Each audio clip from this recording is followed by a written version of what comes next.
Ah, ya. Lo que pasa es que yo, bueno, yo me confundí y repasé el del Neri Vela y me Ajá. quedé atorado en un paso. Bueno, de hecho, pues fue prácticamente al inicio, Ujú. y ya de allá no supe qué hacer, o sea, lo intenté como de varias maneras, pero no, ya no di con la respuesta. Sí, ¿Mande?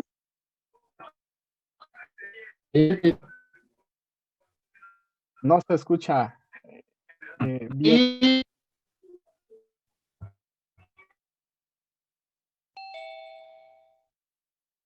No se escuchó. Mejor escribe en el chat qué es lo que ibas a preguntar o a comentar, compañero, porque no se escucha.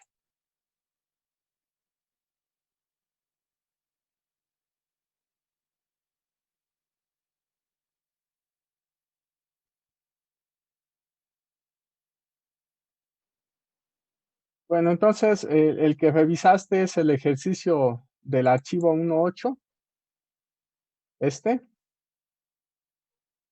Sí, profe, ese. Mm, ¿Y en dónde te confundiste?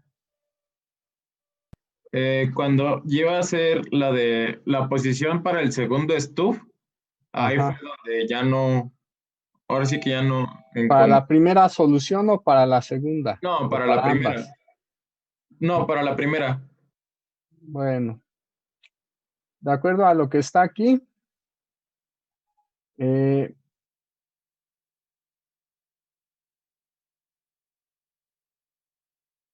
bueno, de acuerdo a lo que está aquí, el primer stub se va a colocar a 0.2 lambdas, el segundo a 0.125 lambdas del primero. La impedancia normalizada sería de 0.5 menos 0.7. 0.5 menos 0.7 es de acuerdo a lo que aparece aquí. Voy a disminuir un poco, otro poco. Bueno, ahí. De acuerdo a lo que aparece aquí, el 0.5 menos 0.7 está ubicado, de hecho, aquí, en este punto. Aproximadamente en el centro de esa circunferencia. Aquí. Tomamos la dirección diametralmente opuesta y entonces este punto que está aquí representa la impedancia, ¿cómo se llama? No La es admitancia de impedancia, carga. a la admitancia de carga. Lo primero que hacemos es que nos movemos la longitud de 0.2 lambdas en dirección hacia el generador. Como esta posición es 0.14, le sumamos 0.2, eso nos lleva a esta posición. Esta es la posición de 0.34 lambdas.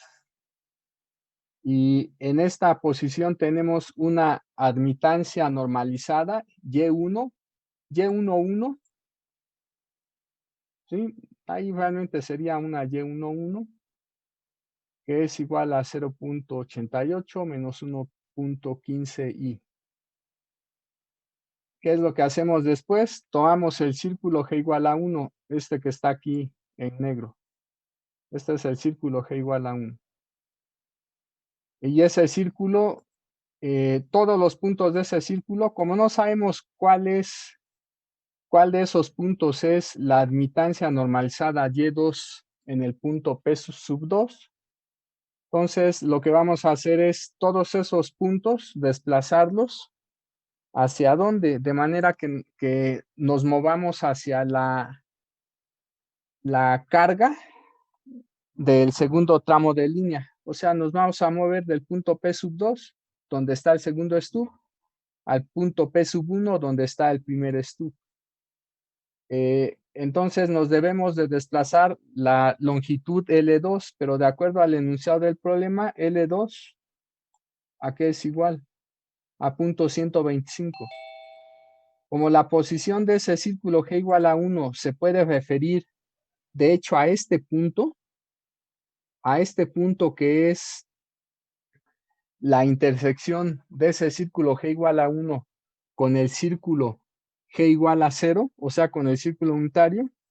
Entonces ya sabemos que nos desplazamos 0.125, pero como en realidad estamos en la entrada del segundo tramo de línea y nos vamos a mover hacia la carga, la rotación ya sabemos que es antihoraria. Y por esa razón, este punto que ahorita puse aquí en rojo se trasladaría a este que está aquí, ¿verdad? Ya saben que al final con este punto y con el centro se toma el punto medio del segmento que los une. Una vez que tienen el punto medio, trazan esta circunferencia que es el círculo G igual a 1 rotado. Una pregunta, prof. Ahí en el 0.25 sería una diferencia entonces, ¿no? Es 0.125. Ajá, sí, o sea, es 0. Al final depende cómo se muevan ustedes. De qué escala usen. Yo les digo, yo como les he comentado, yo acostumbro usar únicamente la escala externa. Y la escala externa es la del sentido horario. Como ahorita voy a moverme en sentido antihorario, por eso al final aquí fue una resta. Pero si yo me moviera en sentido horario, no sería una resta, sería una ¿qué? Una suma. ¿Sí? Va a ser resta porque en realidad me voy a mover en sentido antihorario, pero estoy usando una escala horaria. ¿Sí? Bueno, ahí es resta. A punto 25 le resto el punto 125, eso nos da la posición de punto 125. ¿Sí? Y esa posición finalmente es esta. Al final, por eso el círculo G igual a 1 es el que ahí aparece también en negro, pero es el círculo rotado. Una vez que ya tenemos ese círculo rotado, de hecho, si no mal recuerdo, el primer paso que puse en la receta de las notas de parámetros distribuidos, la versión 9, de hecho en todas las versiones es lo mismo. Ahí el primer paso fue que rotáramos el círculo G igual a 1. Al final, ustedes pueden rotar primero el círculo G igual a 1 y ya después, si quieren, ubicar la impedancia de carga para posteriormente ubicar la admitancia, desplazarnos hacia la entrada del primer tramo de línea y con ello ubicar la Y1 en P1. Les recuerdo que esta es la Y1 en P. Esta no lleva ningún subíndice porque va a ser la misma para las dos soluciones. ¿Sí? La Y1. La que sí va a llevar subíndice es la Y2 en P1, así como la Y2 en P sub 2. Bueno, entonces, ¿qué es lo que hacemos? Como ya tenemos el valor de Y1 en P1, Y1 en P1 es 0.88 menos 1.15. Algo que deben de ustedes de tener a la mano, ¿sí? Son las 4 expresiones que se obtuvieron del análisis de las impedancias en el punto P sub 1 y en el punto P sub 2. O sea, en las dos posiciones donde se colocan los stubs. Esas 4 ecuaciones las deben de tener a la mano para que, pues, claramente sepan qué están haciendo, ¿sí? O qué tienen que hacer. Si esas ecuaciones no las tienen a la mano, muy probablemente al final terminen confundiéndose y haciendo mal el problema. ¿Sí? La otra es que simplemente la receta la sigan al pie de la letra. Pero de hecho basta con que las 4 ecuaciones de las cuales ya había hecho mención, las consideren. Y al final, si más o menos recuerdan los pasos de la receta, con eso es más que suficiente para saber qué tienen que hacer. Pero esto es adaptación con un stub, es con doble. Entonces, estas 4 ecuaciones las deben de tener a la mano. ¿Sí?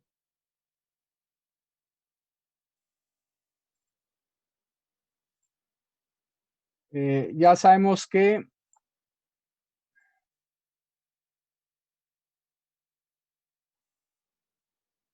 Esta ecuación está relacionada con el hecho de que en el punto P sub 2 vamos a adaptar la línea de transmisión. ¿Sí? Y esta ecuación es la que nosotros finalmente utilizamos para ubicar el círculo G igual a 1 votado y decir que uno de los puntos de ese círculo G igual a, perdón, del círculo G igual a 1 sin votar.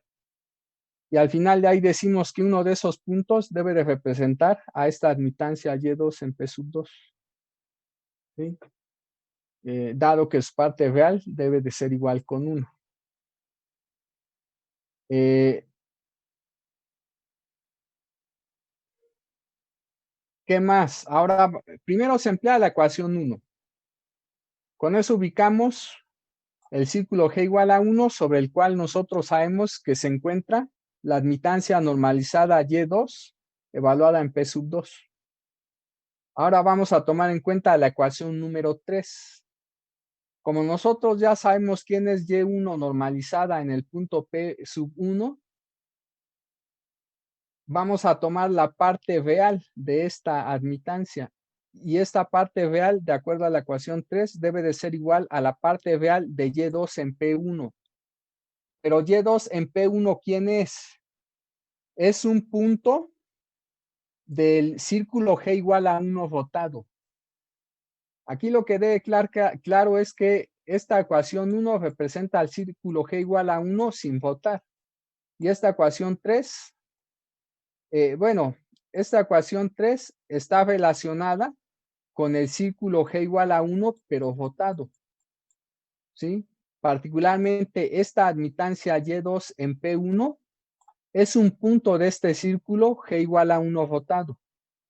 Pero nosotros sabemos que de ese círculo G igual a 1 rotado solamente vamos a tomar un punto. Bueno, de hecho dos, los que corresponden a las dos soluciones. ¿Sí? Solamente hay dos puntos, de hecho, que van a satisfacer al final esta condición. ¿Y cuáles son esos dos puntos? Los puntos de intersección de dos circunferencias. Por un lado, la circunferencia G igual a 1 rotada, ¿sí? Que está representada por esta Y2 en P1. Y por otro lado, la circunferencia G igual a la parte real de Y1 en P1. Bueno, entonces, ¿qué tenemos que hacer? Voy a borrar eso, porque ya se muy amontonado.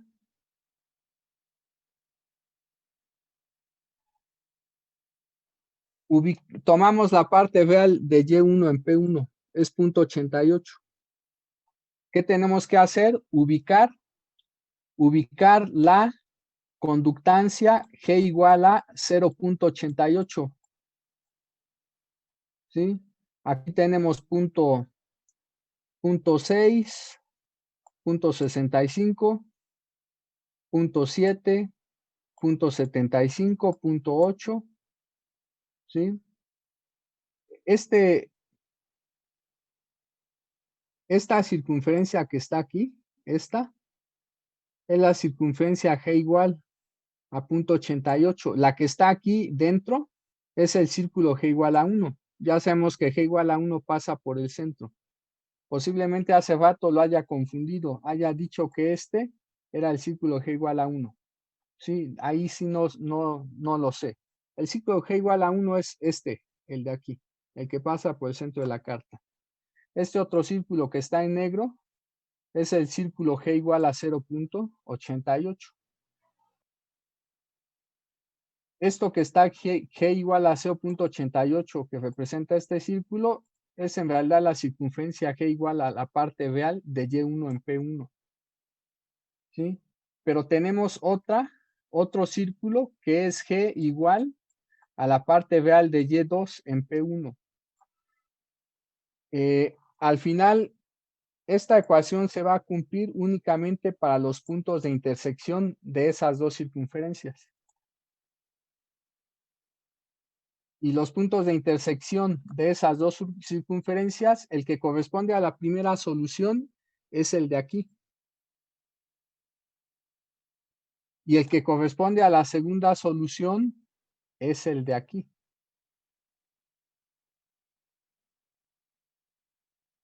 ¿Sí? Es este. Entonces, este punto de aquí nos da la primera solución, pero si leemos la admitancia sería Y2 en P1, pero como va a ser la primera solución, por eso se agregó la coma y el 1. Esta es admitancia normalizada. El gorrito lo puse hasta acá porque ahí solamente puedo poner texto. ¿Sí? No puedo poner ecuaciones en CorelDRAW, a menos que las pegue como imagen, pero eso no me gustó, pegarla como imagen. Entonces, resulta que la parte real, pues ya sabemos, vale 0.88. La parte imaginaria, cuando se lee este punto, aproximadamente es de menos 0.01 y, ¿sí? Menos 0.01 y. ¿Qué es entonces lo que hacemos?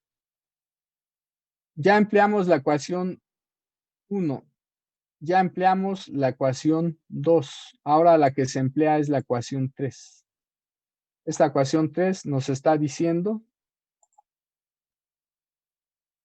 una vez que nosotros ya sabemos quién es Y1 en P1 y quién es Y2 en P1, tomamos las partes imaginarias. Esta ecuación nos dice que la parte imaginaria de la admitancia en la entrada del primer stub debe de ser igual a la diferencia entre la parte imaginaria de Y2 en P1 y la parte imaginaria de Y1 en P1. Si esta parte imaginaria la multiplico por I en ambos lados de la igualdad, con eso entonces obtenemos la Y normalizada del primer stub en la entrada del mismo. Y obviamente eso corresponde a la primera solución. Después de este 1 iría una coma 1. Entonces, si tomamos la diferencia de Y2 menos Y1 en P1, pues solamente hay que tomar la diferencia de este menos 0.01 y este menos 1.15. Pero como es menos menos da más, eso al final sería la suma de 1.15 menos 1.01. Eso da 1.14 y. Entonces, en alguna parte debe de aparecer una YS11. De hecho, aquí está. Bueno, parece que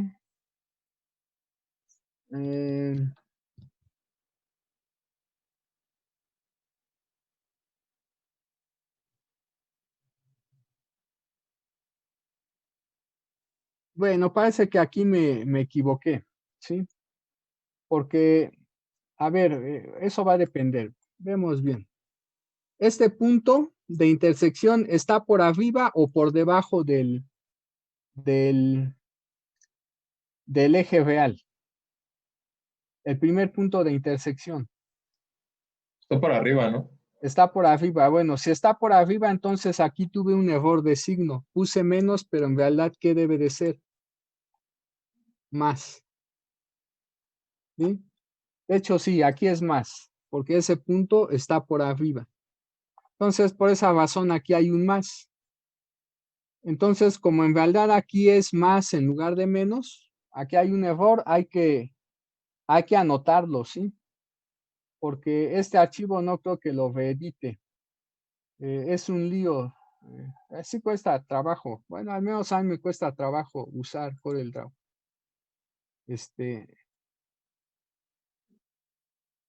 Sí me tardo para editar estos archivos.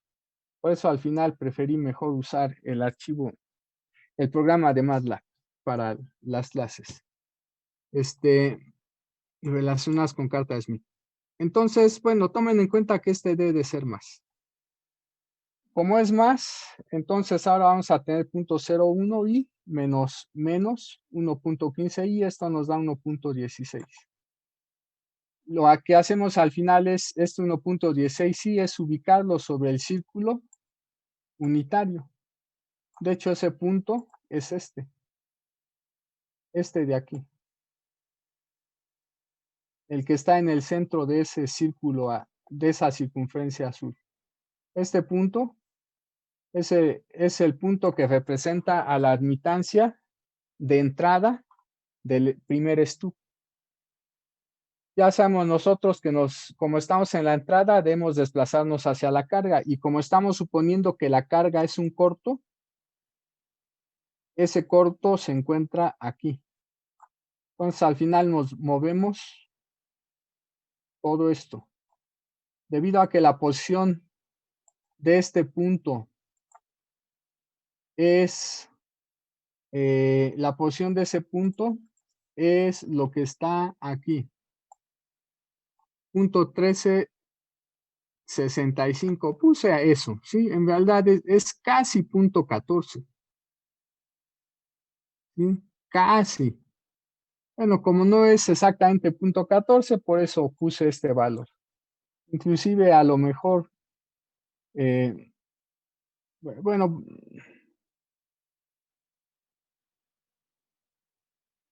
aquí tenemos punto 13.2, punto 13.4, punto 13.6. Ah, sí es ese, porque es el azul, ¿verdad?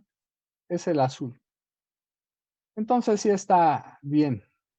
De repente confundí con esta otra línea que es de color café. Tal vez debido a esto es mejor usar varios colores para que no se confundan como ahorita yo lo hice. Entonces la posición de este círculo azul es de hecho esta, si es correcto. Al final terminamos desplazándonos primero esta distancia. Con eso habremos recorrido el punto hasta aquí, el punto 1365, y ya nada más después recorremos media vuelta. ¿Sí? Obviamente, si ustedes usan la escala antihoraria, pues van a ubicar esta posición, pero en la escala antihoraria. ¿Sí? Y también ubicarían esta posición en la escala antihoraria, y pues ya ustedes tendrían que ver cómo hacer las cuentas, si es suma o es resta. ¿Sí? Eso va a depender de las consideraciones que realicen.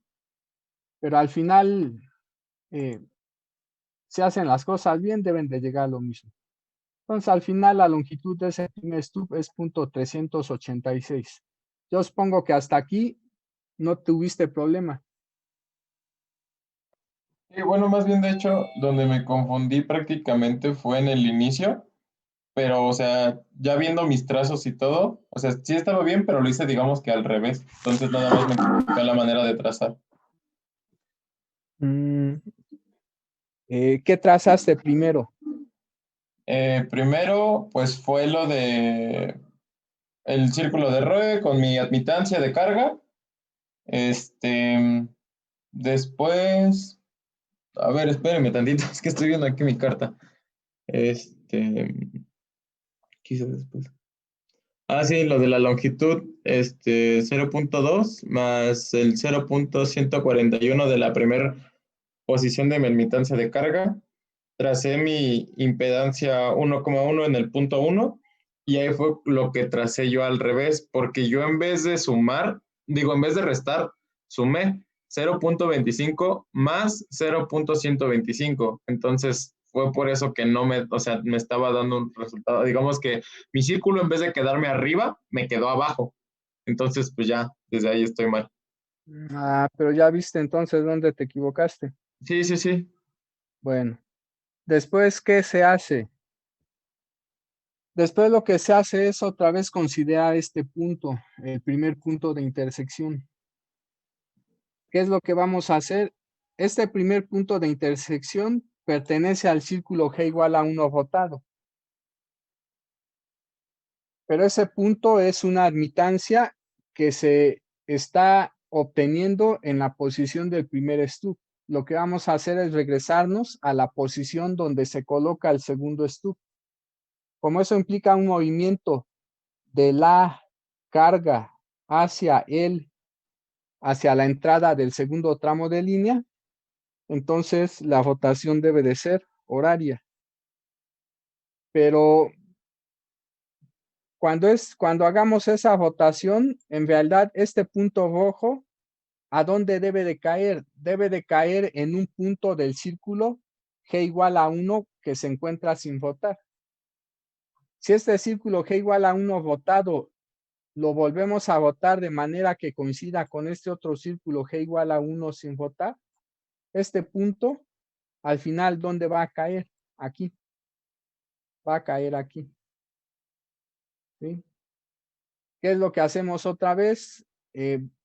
Leemos cuál es el valor de la admitancia que se obtiene al intersectar este círculo de Roe que está en cian con este círculo G igual a 1. Bueno, resulta que hay la admitancia normalizada, que es en realidad la Y2 en P sub 2, pero que corresponde a la primera solución, debe de ser 1 más la parte imaginaria, resulta que es 0.13i aproximadamente. ¿Sí? Eso se puede ver si ustedes hacen un zoom. Se puede ver que aproximadamente ese es el valor. ¿Sí? No lo voy a hacer porque, bueno, a ver, lo voy a hacer.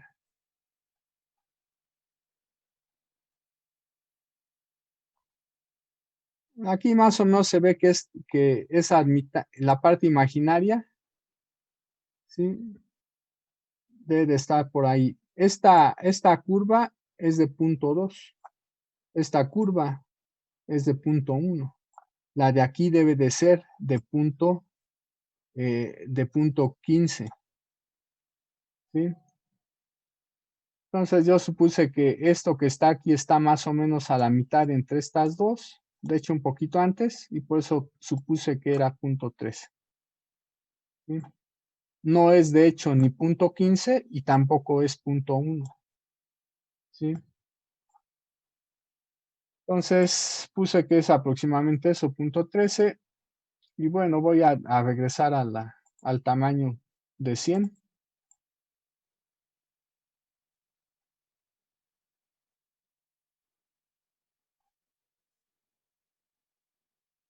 Entonces, ya con este valor, ¿qué hacemos? Esta es Y2 en P sub 2. Vamos a utilizar la ecuación número 2. Es la única ecuación que hasta el momento no se ha usado, la 2. Y esa ecuación 2 nos dice que la parte imaginaria de la admitancia de entrada del segundo stub debe de ser igual a menos la parte imaginaria de Y2 en P sub 2. Como aquí la parte imaginaria es 0.13, pues su negativo nos da menos 0.13. Y esa es la razón por la cual la admitancia en la entrada del segundo stub, que aquí está, ¿dónde está?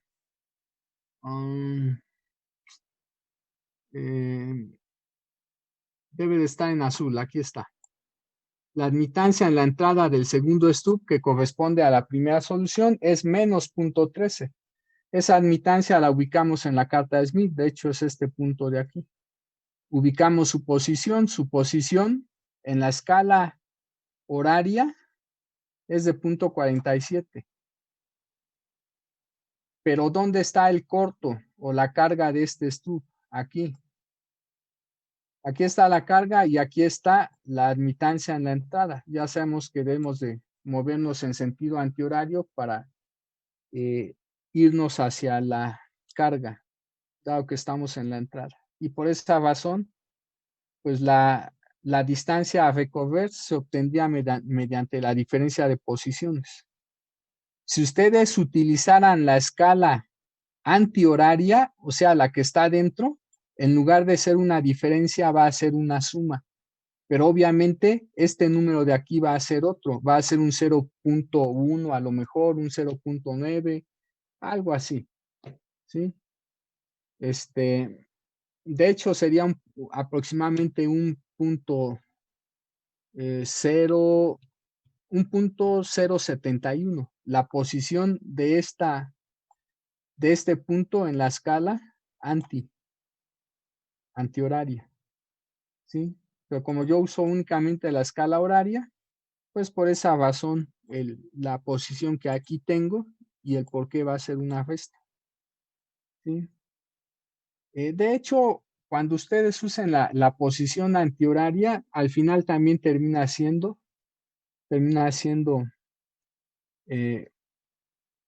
no, ahí termina siendo, sí, de hecho una resta también, una resta. Bueno, al final a veces son restas, a veces son sumas, por eso deben de tener cuidado cuando realicen estos desplazamientos o esas rotaciones más bien que equivalen a desplazamientos. De hecho, ya califiqué eh, alrededor de unos 12 exámenes o 14 exámenes y muchos tienen errores porque cuando debería, bueno, muchos tienen errores para obtener algunas longitudes o distancias que se recorren, ¿sí? Porque hacen ahí una suma o resta que no va de acuerdo a lo que tendrían que hacer para moverse de un punto de la línea a otro. De hecho, en varios exámenes detecté ese problema, ¿sí? Y también en otros varios detecté que al final el problema lo resolvieron de forma analítica cuando debieron de haberlo resuelto únicamente de forma gráfica, ¿sí? Eh, como el procedimiento era gráfico, si lo resolvieron de forma analítica, ya les había comentado que pues el problema, aunque tuviera una respuesta correcta, lo iba a calificar es nada más con medio punto, ¿sí? De cada reactivo.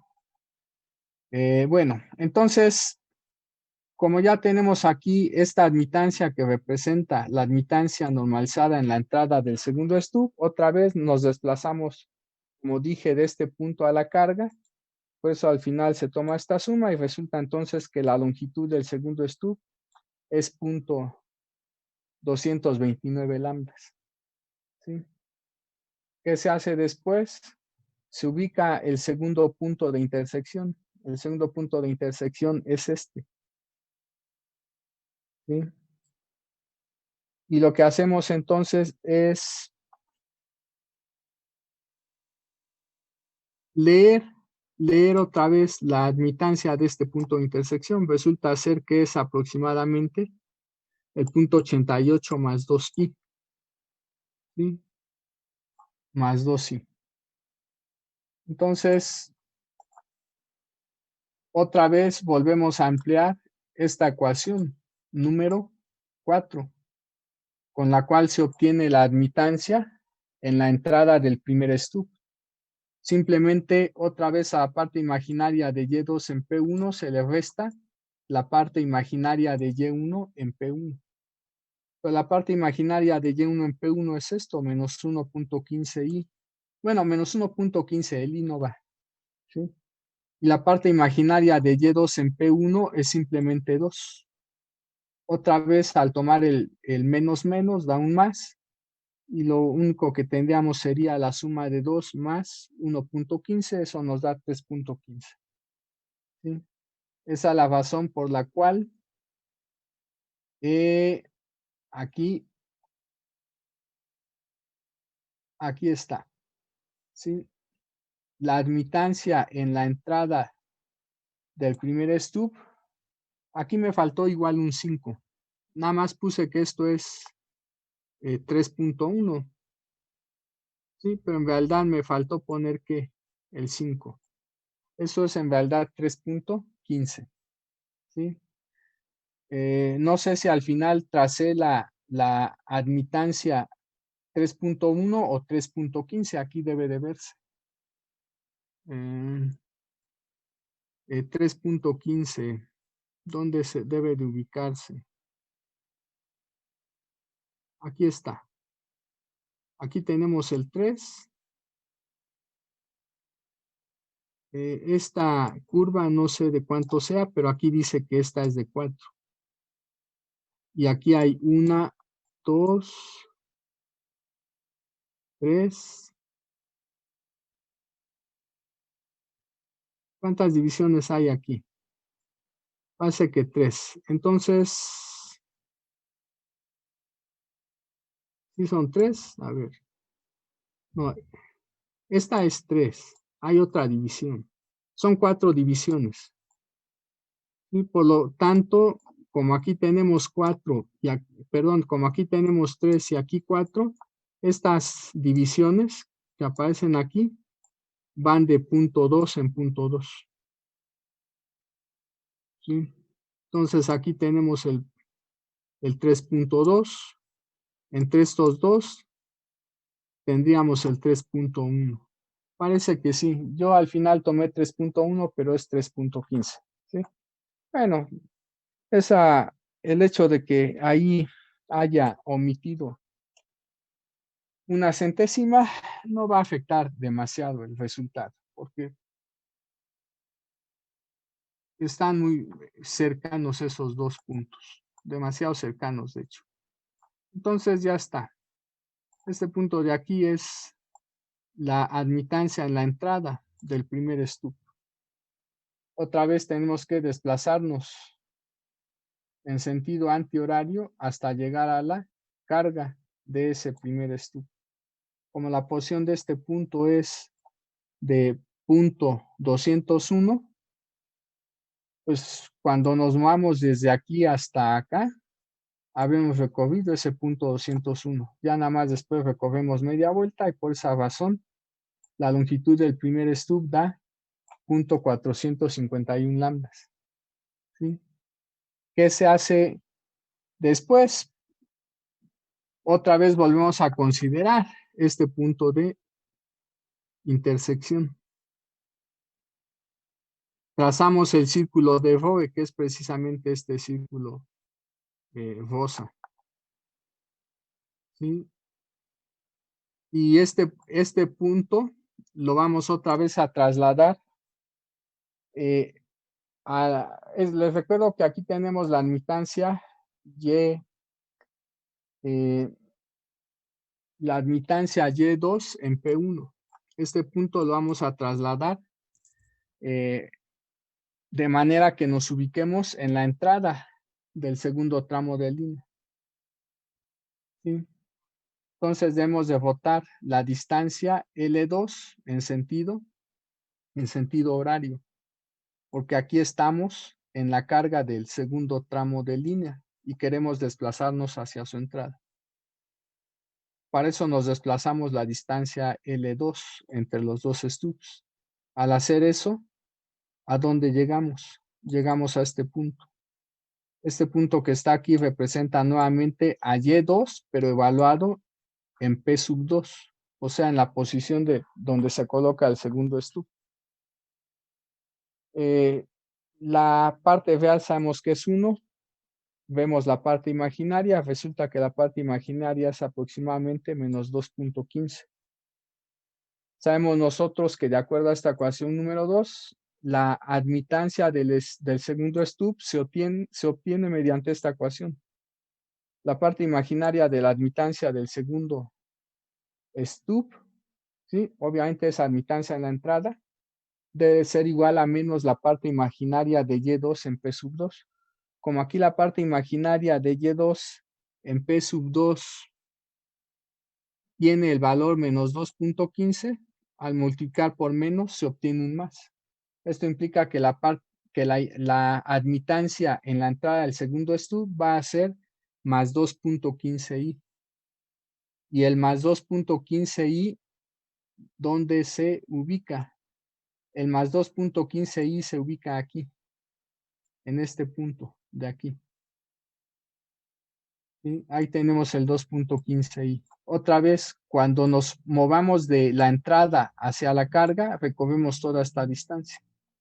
Por esa razón, la longitud del segundo stub se obtiene mediante la suma de punto 18, que es la posición de este punto sobre la escala horaria, y a eso se le agrega el punto 25 cuando nos desplazamos desde aquí hasta el otro extremo del círculo unitario. Bueno, y ahí se termina el problema. Con eso ya se obtuvieron las dos soluciones para este problema de adaptación con doble stub. ¿Alguna pregunta? No, profe. Gracias. ¿No?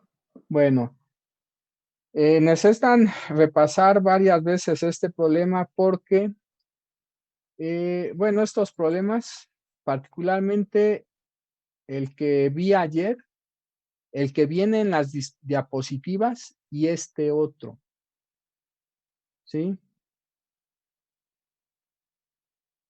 Les había dicho que principalmente vieran el de las diapositivas y el que vi ayer, pero este también lo pueden considerar para, para estudiar. Una vez que se hayan familiarizado bien con el procedimiento, pero solo hasta que se hayan familiarizado bien, no antes, ¿sí? Ya podrían ver este problema del archivo 1.7 doble stub. No antes. Si para estudiar utilizan este archivo, lo más probable es que al final se van a terminar equivocando. Si es que, no es que este problema esté mal, este problema está bien resuelto, ¿sí?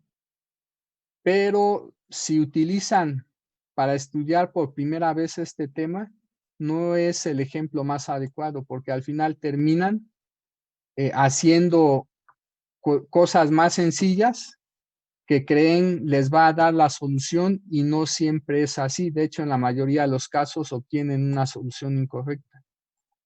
También este problema el 5.4 del POSAR, del archivo 1.9, lo voy a ver. Este tampoco lo usen. El 1.9 y el 1.7, pues resuélvanlo si quieren, pero una vez que se hayan familiarizado bien con el procedimiento, habiendo visto el ejemplo que vi ayer, el de la diapositiva y este del Nerivela. ¿Dónde está el error que la mayoría de los estudiantes suele cometer? ¿Sí? En este examen, la mayoría suele salir mal. ¿Sí? ¿Por qué? Porque las ideas básicas que ya les expliqué que se obtienen interpretando estas 4 ecuaciones, que a su vez se obtuvieron del análisis correspondiente, ¿sí? No las interpretan bien, ¿sí? Debido a que no las interpretan bien, terminan creyendo que ciertos pasos son los que se deben de hacer y resulta que están mal. ¿Cuáles son esos errores que suelen cometer aquí? Noten ustedes,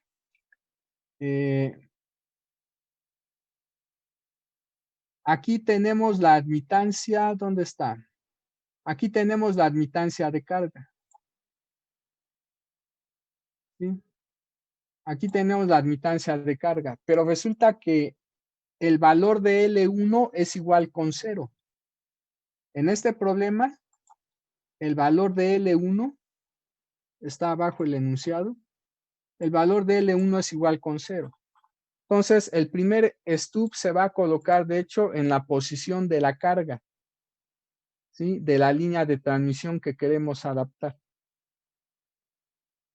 Entonces, este punto representa tanto a YL como a Y1 en P1, ¿sí? Si nosotros graficamos la circunferencia G igual a la parte real de Y1 en P1, o sea, la circunferencia G igual a 0.3, pues ya saben que la circunferencia G igual a 0.3 la deben de ubicar aquí. De hecho, es esta. Esta circunferencia que está en negro es la circunferencia G igual a 0.3. Como aquí L otra vez vale, L2 vale 0.125, el círculo G igual a 1 botado, obviamente es el de aquí. Si nosotros tomamos el punto de intersección de este círculo G igual a 0.3 y de este círculo G igual a 1 botado, el primer punto de intersección, en realidad este va a ser el segundo, bueno, este va a ser un punto de intersección, este es el primer punto de intersección, ¿sí? Vamos a tener un segundo punto de intersección. Ese segundo punto de intersección sería este de acá. Pero noten ustedes algo, este primer punto de intersección, este de aquí, está muy cerca de otro punto. ¿Cuál es el círculo de Voe asociado a esta admitancia de carga? El círculo de Voe asociado a esta admitancia de carga es el círculo naranja o café. ¿Sí? Parece que es naranja. Pero noten ustedes que la intersección de este círculo naranja con el círculo G igual a 1 botado me daría este punto que voy a poner en color, pues en color naranja o café. Me daría este punto de aquí. Pero ese punto que estoy poniendo, ¿están de acuerdo que está muy cerca de este otro punto que se encuentra en el centro de esta pequeña circunferencia cian? O sea, se encuentra muy cerca de este punto que también voy aquí a remarcar. ¿Sí? Entonces, muchos cuando resuelven el problema mal, en lugar de tomar este punto cian, toman este punto naranja. Debido a que estos dos puntos están bastante próximos, pues pueden obtener una respuesta que más o menos se parece a la que se obtendría considerando este punto. Pero aunque ustedes obtengan una respuesta similar a la de aquí, ¿sí? Si hacen esto, el problema yo se los pongo mal. ¿Sí? ¿Por qué? Porque no están entendiendo lo que se está haciendo. ¿Sí? Esta es, de hecho, el típico error que muchos llegan a cometer. ¿Sí? Que en lugar de tomar este punto cian, terminan tomando este punto en naranja. Pero esos puntos son puntos de intersección de distintas circunferencias. ¿Sí? El punto cian es la intersección del círculo G igual a 1 rotado con el círculo G igual a 0.3. Mientras este punto que está en naranja o café es la intersección del círculo G igual a 1 rotado con el círculo de Voe que pasa por la admitancia de carga. No son los mismos. Entonces, ese es un error muy típico que cometen. Por esa razón, lo que aquí les recomiendo es que ya resuelvan, por ejemplo, este problema, el 1.9, y el otro que dije, el del posar. Ese es un ejemplo o ejercicio del posar. No recuerdo si es ejemplo o ejercicio. Estos dos, el 1.9 y el 1.7, pues ya revísenlos hasta el final. Una vez que se hayan familiarizado, que hayan entendido bien lo que debe de hacerse de manera correcta. Y para ello, el problema del Neri Vela está bien y el problema de las diapositivas, así como el problema de ayer. Porque por los valores que les di, noten ustedes que en este problema del Neri Vela no se va a esos puntos, los puntos de intersección de los círculos que ya mencioné están muy alejados o lo suficientemente alejados. Por ejemplo, esta es una solución. Esto nos va a permitir obtener la primera solución para la longitud del primer stub. Pero el círculo de Voe que pasa por la admitancia de carga es el que está hasta aquí. La distancia que hay entre este punto y el de acá es muy grande. Si alguien resuelve el problema mal, va a terminar ubicando este punto en lugar de ubicar el que aquí señalé. ¿Sí? También el otro punto de intersección es el que está aquí. Este otro. Es el segundo punto de intersección. Si ustedes lo hacen mal, en lugar de ubicar este punto que ahorita estoy aquí remarcando, ubicarían el de acá, que también estoy remarcando. Y otra vez, la distancia entre estos dos, pues es bastante grande. ¿Sí?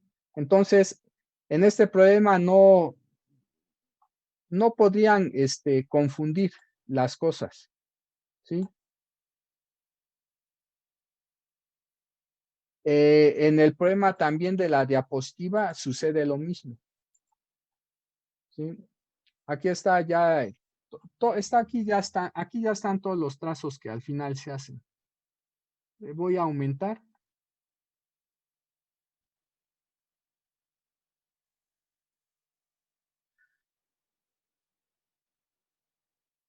Esto que está aquí es la ZL, este de aquí es la YL. ¿Sí? Entonces,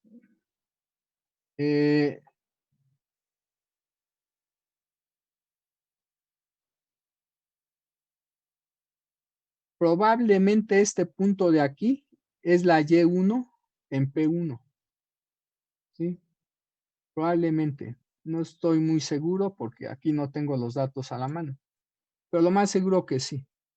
Porque de acuerdo acá, sí. Esto que está aquí es Y1 en P1. ¿Sí?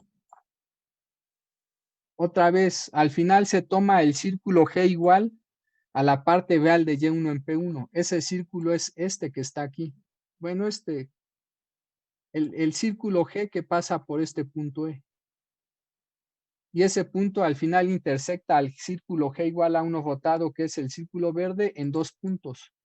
En el punto H, los voy a poner ahorita con color rosa. La intersección, esta es una intersección y la otra intersección es el otro punto que está arribita, el punto I. Estos dos nos van a permitir obtener las dos soluciones para el problema. ¿Sí? Pero si ustedes hicieran el problema mal, entonces ubicarían, en lugar de los dos puntos que ya tracé, ubicarían los que voy a poner ahorita en color, pues naranja. Los puntos que terminarían ustedes ubicando sería este, naranja, y este otro. La distancia entre este círculo, entre este punto y este otro punto de aquí, pues es bastante grande. Y la distancia entre estos dos también es lo suficientemente grande como para que los resultados que obtengan no coincidan absolutamente para nada. ¿Sí? Otra vez, los puntos rosas son los correctos, los puntos naranjas son los incorrectos, que muchas veces obtienen porque se confunden o porque no entienden lo que se está haciendo. ¿Sí? En realidad, en el peor de los casos, ¿sí? Aunque ustedes no entiendan lo que se está haciendo, si al final siguen los pasos, la receta que se explica en estas diapositivas y que también se explica de manera un poco más detallada en el archivo de parámetros distribuidos, en la parte de adaptación con doble stub. Si ustedes siguen la receta, es difícil que se equivoquen, ¿sí? Aunque al final no entiendan mucho de lo que se está haciendo. Pero bueno, lo ideal, como les dije, es que interpreten esas cuatro ecuaciones, porque la interpretación es la que permite finalmente encontrarle sentido a esta serie de pasos que se deben de realizar para obtener la solución al problema. Bueno, ¿alguna pregunta o duda que tengan? No, profe.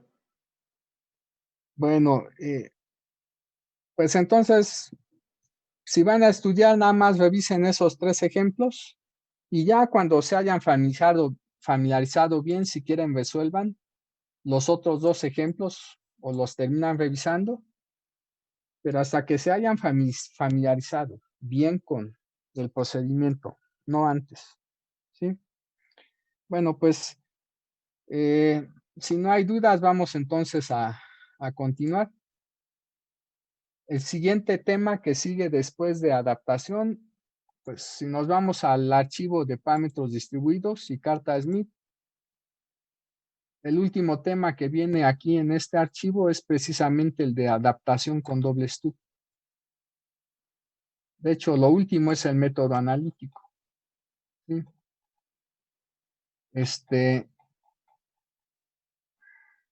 Aquí están los pasos. Como les mencioné, aquí el primer paso que consideré cuando elaboré estas notas era que trazáramos el círculo G igual a 1 rotado, ¿sí? Ya como segundo paso que ubicáramos YL. Bueno, ya saben que primero se ubica ZL, después YL. A menos que con el valor de ZL obtengan por fórmula el valor de YL y posteriormente este valor de YL lo ubiquen directamente en la carta, ¿sí? Al final, el paso 1 y el paso 2 se pueden intercambiar, ¿sí? Estos 2 pasos se pueden intercambiar, no pasa nada si se realiza primero uno y primero el otro. Pero ya después, por fuerza, se debe de realizar este de aquí, ¿sí? El que corresponde a ubicar los 2 puntos de intersección ya mencionados y obtener con ello Y2 en P1 para la primera solución y para la segunda, ¿sí? Bueno, supongo yo que a lo mejor aquí viene un poquito mejor explicado, ¿sí? Digamos que esta es una receta. Lo que aquí puse en las diapositivas no es exactamente una receta, creo, ¿o sí?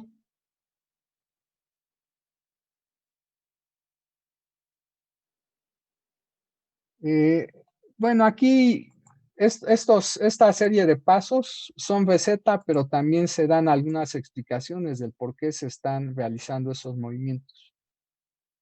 Aquí me parece que es más receta, ¿sí? Sí, esto es una receta tal cual. Esto que está aquí es una mezcla de receta y de explicaciones del por qué se realizan ciertos movimientos, ¿sí? Bueno, al final ustedes pueden revisar cualquiera de estas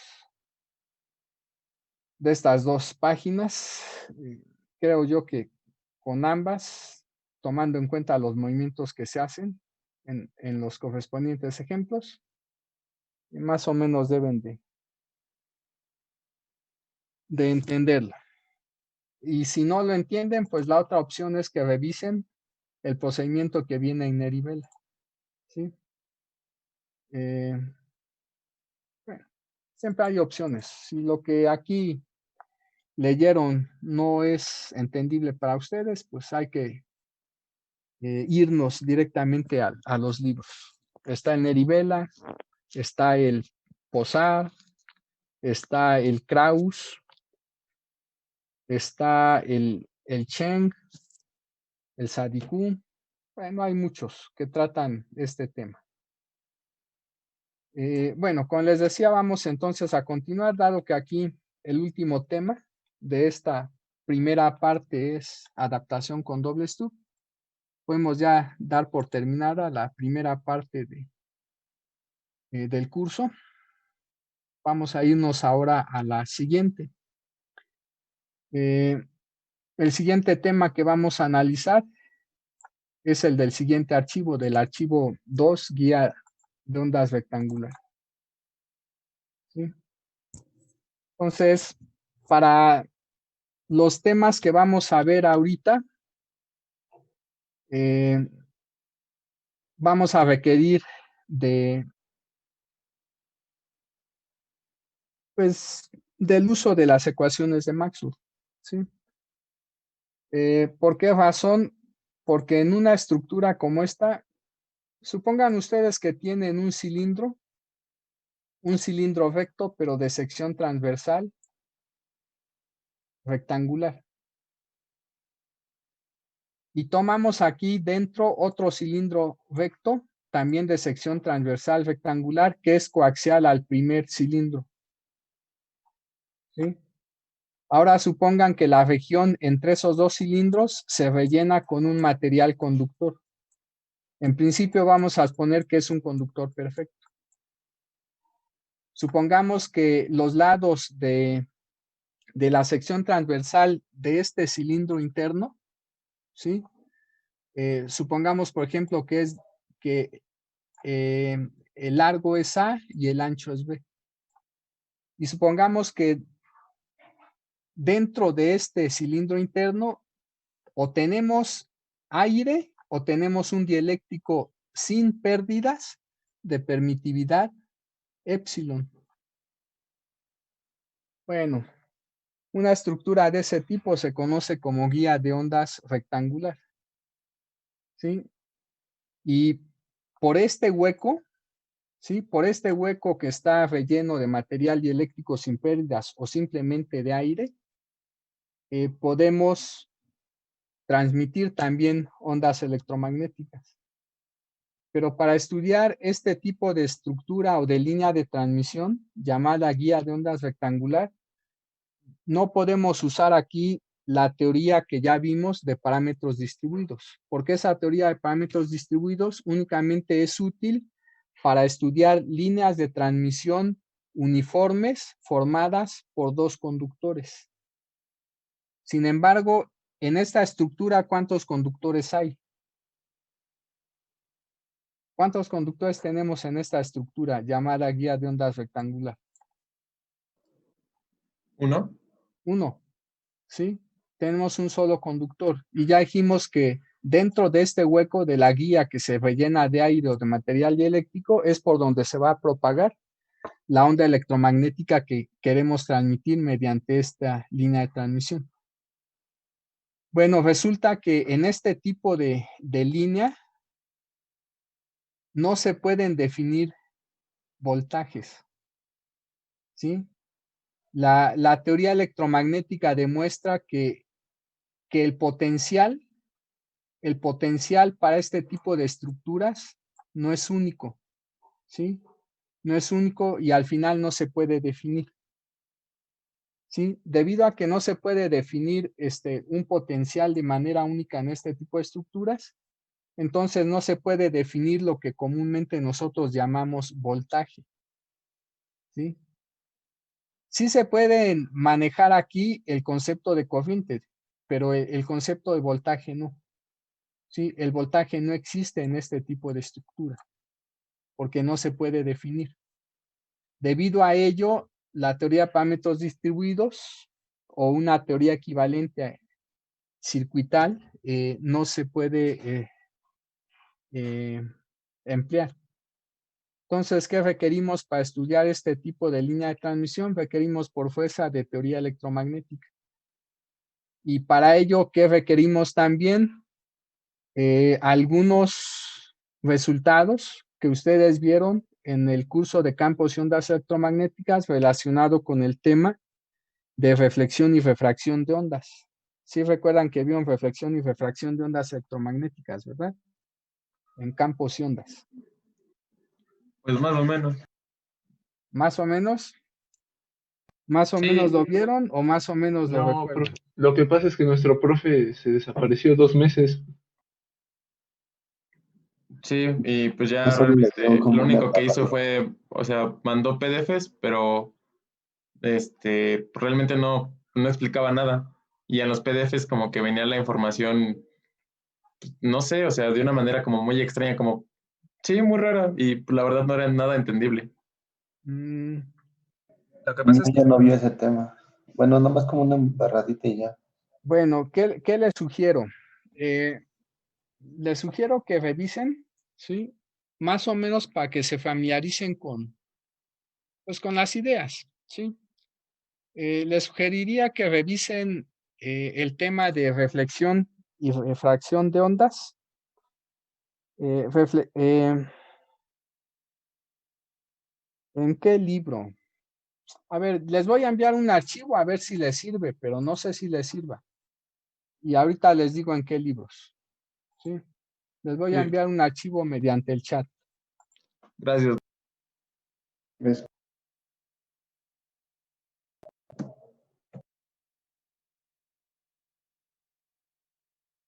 Mm,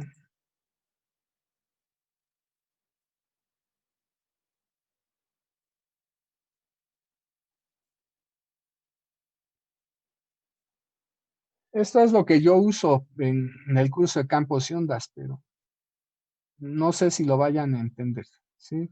Porque pues, regularmente en las notas no explico mucho. Pongo nada más lo importante porque pues, las explicaciones regularmente las doy en clase. Por eso no sé si lo vayan a entender, porque no hay muchas explicaciones. Pero bueno, vamos a hacer el intento.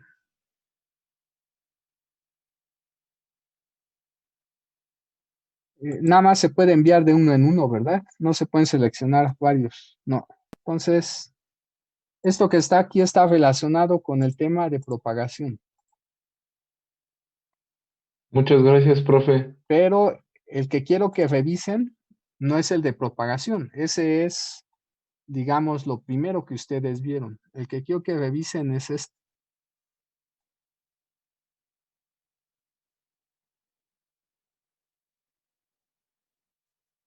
que está aquí, es reflexión y refracción. Si no entienden lo que aquí más o menos se explica, porque como ya les mencioné, no suelo. Bueno, sí hay explicaciones, pero el tratamiento matemático aquí es algo pesadito. Pesadito porque no porque sea difícil, sino porque se tienen que hacer muchas operaciones. ¿Sí? Esas operaciones no pasan de hacer productos punto, productos cruz, darle una interpretación al producto punto, al producto cruz, para que se obtengan determinadas conclusiones. ¿Sí? Bueno, si esto que está aquí no lo llegasen a entender, entonces podrían revisar cualquiera de estos libros. Uno de ellos es el dios Otín. El dios Otín se llama Campos electromagnéticos.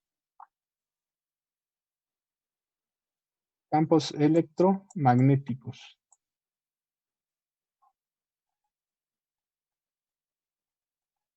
¿En qué otro libro podrían revisar este tema? Pues hay otro que se llama Campos electromagnéticos. El nombre del autor de ese libro es el que estoy escribiendo.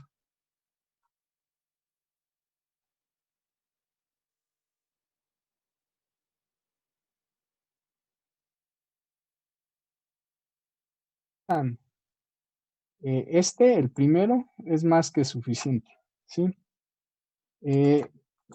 Nada más me interesa que aquí se familiaricen con algunas de las ideas y de las conclusiones importantes que se obtienen cuando se analizan las ecuaciones que se obtienen al final, ¿sí?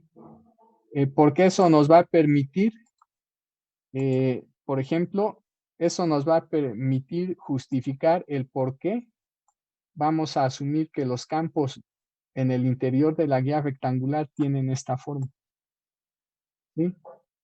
Lo que quiero que revisen es para que más o menos entiendan ustedes el por qué.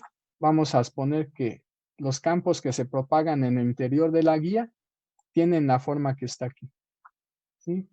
Y eso básicamente se puede intuir tomando en cuenta algunos de los resultados que se obtienen cuando eh, se revisan estos temas de reflexión y refracción, ¿sí? De hecho, aquí hay un primer tema que es incidencia oblicua sobre medios sin pérdidas.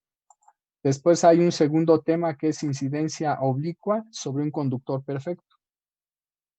Y después hay un tercer tema que es incidencia normal sobre un dieléctrico con pérdidas o incidencia normal sobre un conductor imperfecto. ¿Sí? Creo que hay el nombre más apropiado, de acuerdo a la terminología que suele usarse más en ingeniería, sería dieléctrico con pérdidas, el tercer caso.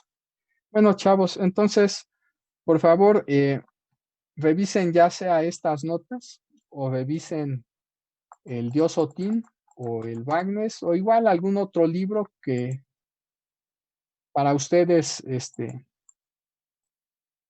sea el adecuado, que les permita entender más o menos en qué consisten estos temas. De todos modos, yo la siguiente clase, en unos 20 minutos, explicaré las ideas más importantes que se rescatan de los análisis que se realizan aquí en este archivo, ¿sí? Y que al final nos van a permitir ya entender el porqué de este supuesto, ¿sí? A partir de este supuesto que aparece aquí y de estas 4 ecuaciones de Maxwell, estas son las ecuaciones de Maxwell en el interior de la guía.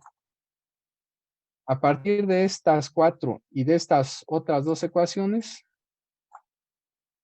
se pueden obtener estas ecuaciones 1 a 8 y posteriormente combinándolas, las ecuaciones 9, 10, 11 y 12, y posteriormente combinando a su vez estas ecuaciones 9 a 12, se pueden obtener las ecuaciones 13 y 14.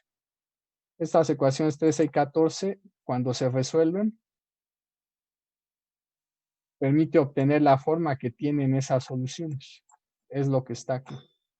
Y posteriormente se deben de emplear las condiciones de frontera, ¿sí? Electromagnéticas que ustedes vieron también en el curso de campos. Esas condiciones de frontera están representadas por estas 4 ecuaciones. Bueno, al final cuando se fuerza a que estas 2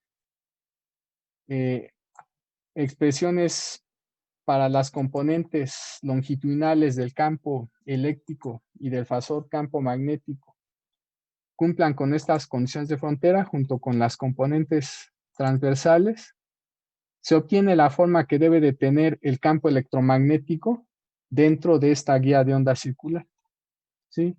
Y una vez que se obtienen la forma que debe de tener el campo electromagnético, pues ya lo que sigue es únicamente analizar algunos resultados que se desprenden de esas soluciones, ¿sí? Y con esto, pues hablar de lo más importante relacionado con la caracterización de las ondas electromagnéticas que se propagan en este sistema, ¿sí?